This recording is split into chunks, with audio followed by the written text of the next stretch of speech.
Hello and welcome to Unwind Sessions, where right after my shift I give the highlights of my workday and hope to do so live with a Q&A right after. My name is Juan. I am an English, Spanish, medical video remote interpreter with over 4 years of experience. Today is Monday, April 5th, 2021. Today I had a total of 26 calls. I thought it was going to be pretty chill today, but boy was I wrong. It was a pretty busy day and it was a long day as well. I actually went over my shift on the last call for about an hour and a half, a little bit more than an hour and a half, almost an hour and 40 minutes. So sometimes sessions are going to demand more of you and they're going to get you to stay. Now, my job does not require me to stay after the calls, but I like to do so if I can, of course. And the reason for that is because I like to provide the best service, and I made a promise to myself that I would never hang up a call, and I have never done so. And I always want to see my all the calls through. If the call doesn't fall or anything, then or I don't have anything else to do, or I can move my schedule around for that day, then I just stay with the call. I don't know, that's just personal preference. I know people that they don't stay at all, but I mean, I don't find that wrong. It's just what you think. It's just your personal preference.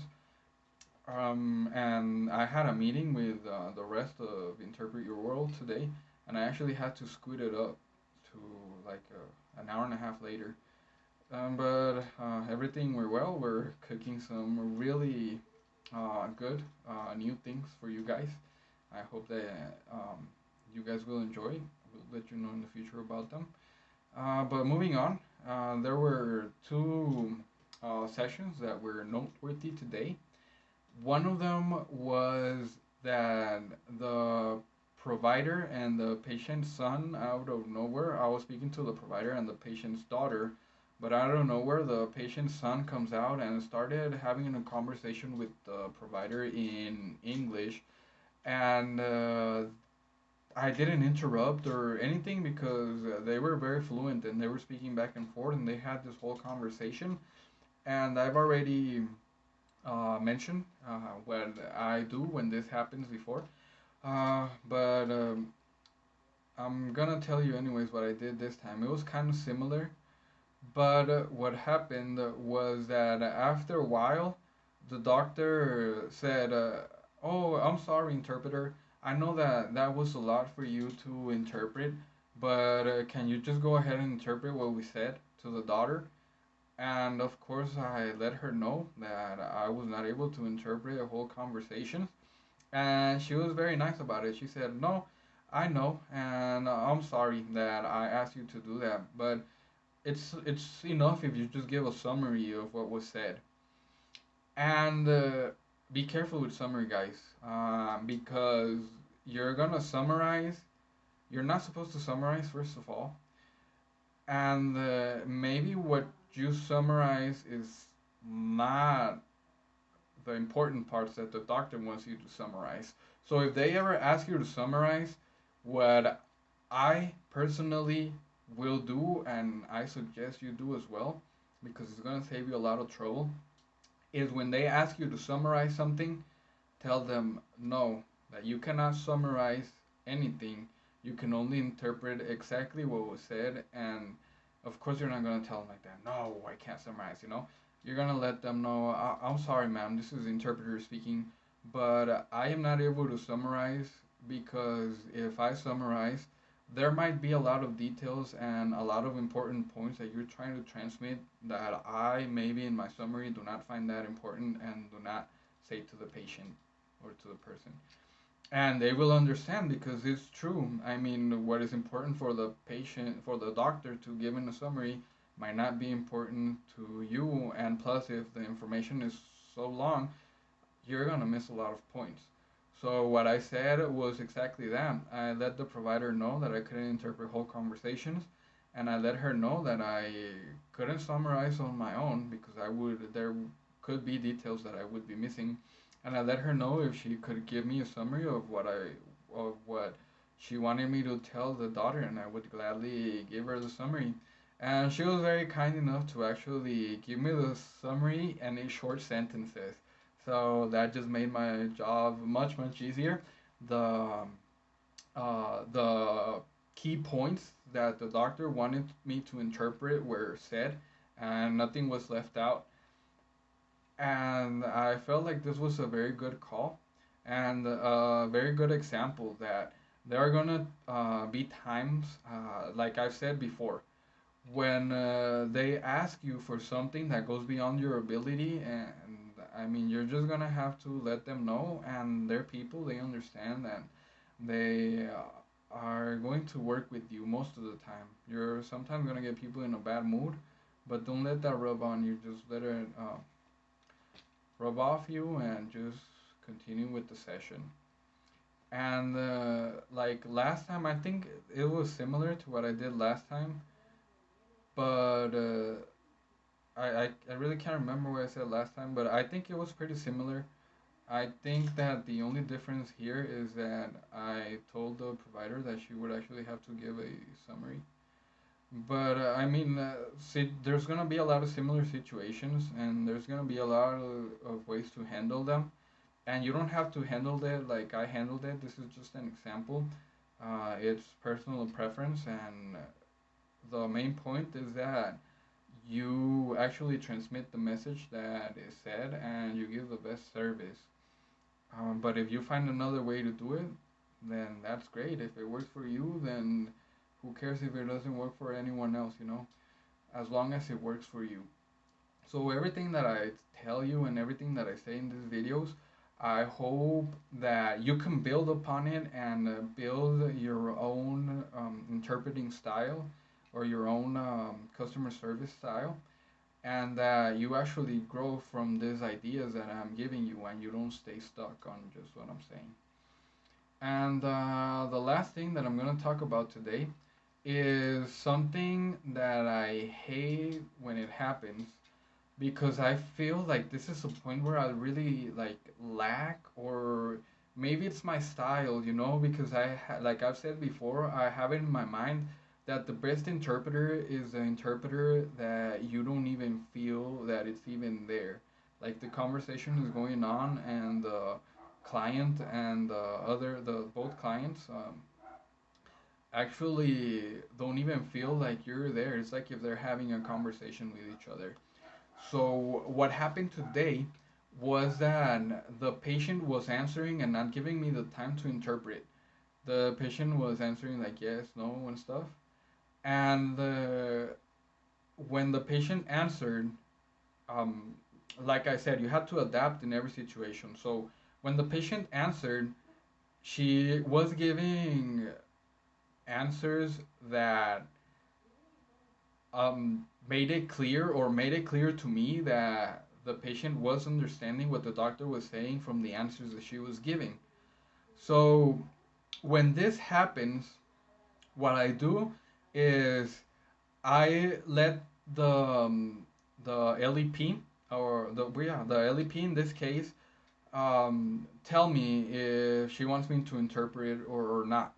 So whenever she's answering, I don't interpret, and that just makes for a better flow of the call.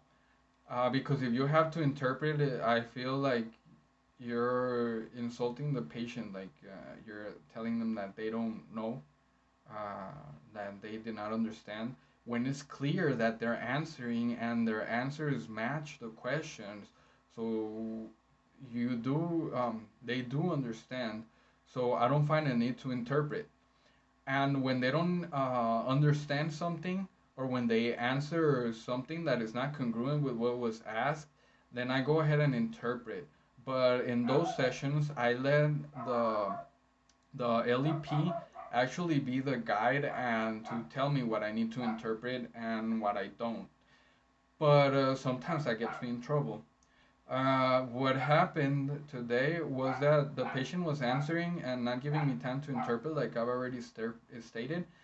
And the patient, the doctor said something, and the patient answered, and I stayed quiet because the patient answered, And then the doctor just looked at me and said, "Aren't you going to interpret that?" And of course, I told the doctor, I said, "This is interpreter speaking, and I am very sorry, doctor. I thought the patient understood because she was answering, and her answers match the questions that you were asking. But from now on, I am going to interpret everything you tell the patient." And the provider said, "Yeah, okay, please do that because sometimes they say that they understand, but they really don't." And this has happened before, and this has gotten me in trouble before, but I guess I don't learn. And one suggestion that was actually made is that when I don't do this personally because like I said, I like to be like transparent in the call. Like I don't want them to feel like there's even an interpreter there. But what one friend of mine, well, not a friend, a coworker of mine, actually suggested is that when that starts to happen, what you should do is you should inform the provider right away. You should let them know, like, for example, in this case, I should have told the provider, "I'm sorry, this is the interpreter, but the lady is answering the questions. Would you like for me to interpret everything that you're saying, even though the patient is answering the questions, or how would you like for me to handle that situation?" And that seems like a more that seems like a better solution. I think I'm gonna start doing that from now on. It'll take me a while to implement it. It's not going to be from one night. It's like I'm not gonna start doing that tomorrow, of course, because I forget. But I am going to do that, and I hope that in the next video that I show you guys, I can actually let you know that I try that experiment out. I can actually follow this strategy, and I'll let you know how it went. So that's gonna be homework for me. But yeah, I believe that if the hell, still recording.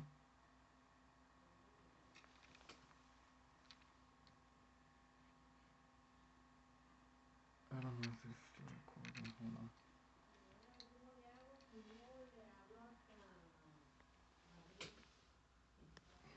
Yep. Sorry guys. It's just that there was a video that a message that popped up and I couldn't see it. But anyway, so that's gonna be an experiment for me, and I'll let you know how it goes the next time that I can actually implement it. And for me to start to implement things, it usually takes a while. Sometimes it's fast, sometimes it's not. I hope I can implement this fast and I remember, but um, like I'm just so used to you doing it the other way. It's gonna be hard, but I think this is gonna be better for me. So uh, I will do that, and I hope that I can give you that valuable information of how it went in the future. I've never tried it before, like I said, and I feel like I'm rambling on. So I don't have anything else to say, guys. That was pretty much the highlights of my day for today. I hope I was able to give you some insight, and we now have something to look forward to the future, implementing this new technique that my coworker gave me. So that will be it. I'll be wrapping up, and please leave your questions in the comments, and I will answer a couple of them in the next session.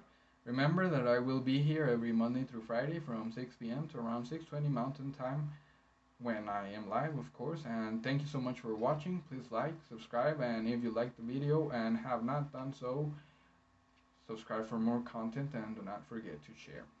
Uh, Thank you for watching again, and happy interpreting. Goodbye.